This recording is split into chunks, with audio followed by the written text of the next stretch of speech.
kembali di dalam YouTube Inspirasi Sabda bagi Keluarga.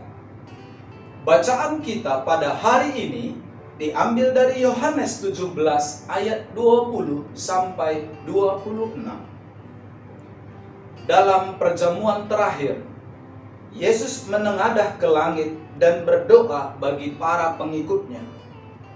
Bapa, bukan untuk mereka ini saja aku berdoa, tetapi juga untuk orang-orang yang percaya kepadaku oleh pemberitaan mereka, supaya mereka semua menjadi satu, sama seperti Engkau, ya Bapa, di dalam aku dan aku di dalam Engkau, agar mereka juga di dalam kita, supaya dunia percaya bahwa Engkaulah yang telah mengutus aku, dan aku telah memberikan kepada mereka kemuliaan yang Engkau berikan kepadaku, supaya mereka menjadi satu, sama seperti kita adalah satu. Aku di dalam mereka, dan Engkau di dalam aku, supaya mereka sempurna menjadi satu, agar dunia tahu bahwa Engkau telah mengutus aku, dan bahwa Engkau mengasihi mereka, sama seperti Engkau mengasihi aku. Ya Bapa, aku mau supaya dimanapun aku berada, mereka juga berada bersama-sama dengan aku. Mereka yang telah Engkau berikan kepadaku, agar mereka memandang kemuliaanku. Demikianlah Injil Tuhan. Terpujilah Kristus. Mampukah Anda mendengarkan suara Tuhan? Bapak, Ibu, saudara-saudari terkasih,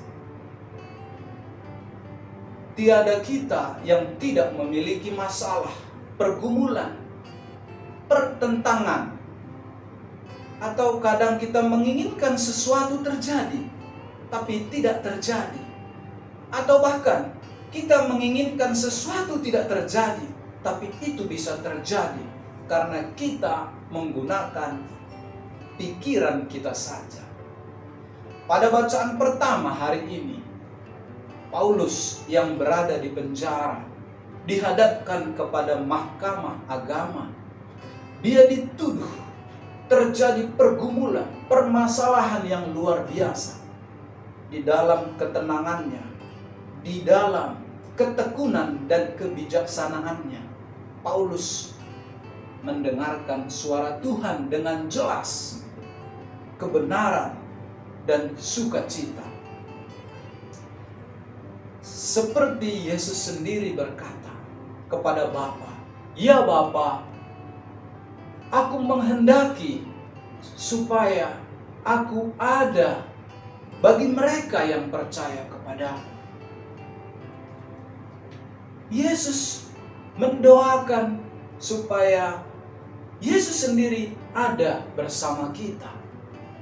Saya mau menceritakan sebuah alkisah seorang ibu yang menghadapi suami yang bermasalah, yang tidak sesuai kehendaknya, yang tidak betah di rumah, anak-anak yang bermasalah, anak-anak yang tidak sesuai dengan kehendak seorang ibu. Si ibu pergi menemui sang bijaksana.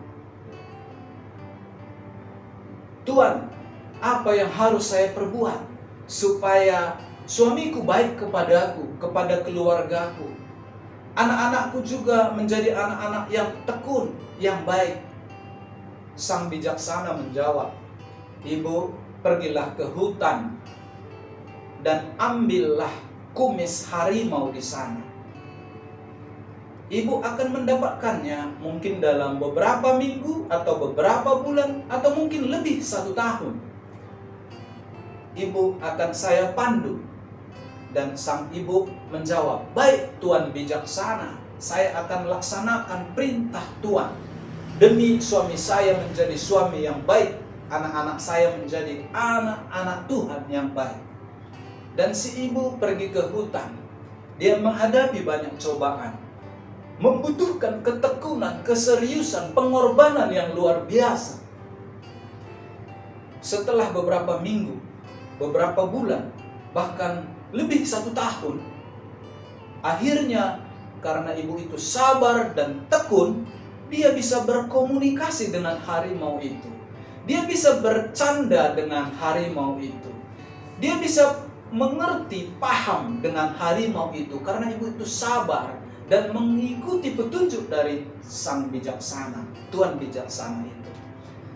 Dan singkat cerita, ibu itu berhasil mencabut kumis harimau, binatang buas itu.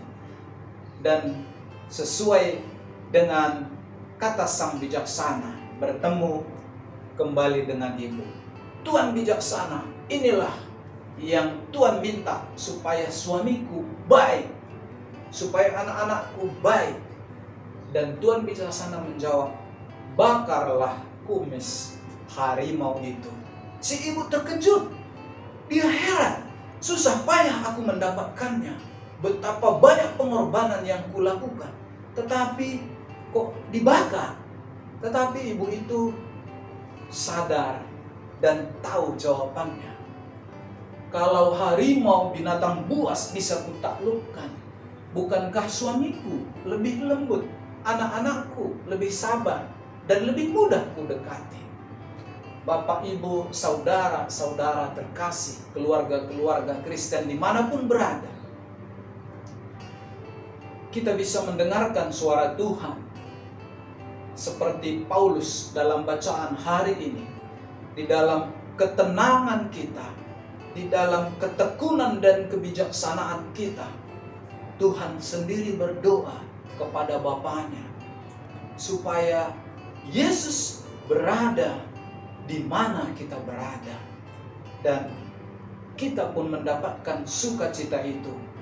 Marilah kita mendengarkan suara Tuhan di dalam ketenangan kita, di dalam ketekunan kita dan kebijaksanaan kita bersama Tuhan Yesus. Tuhan Yesus memberkati.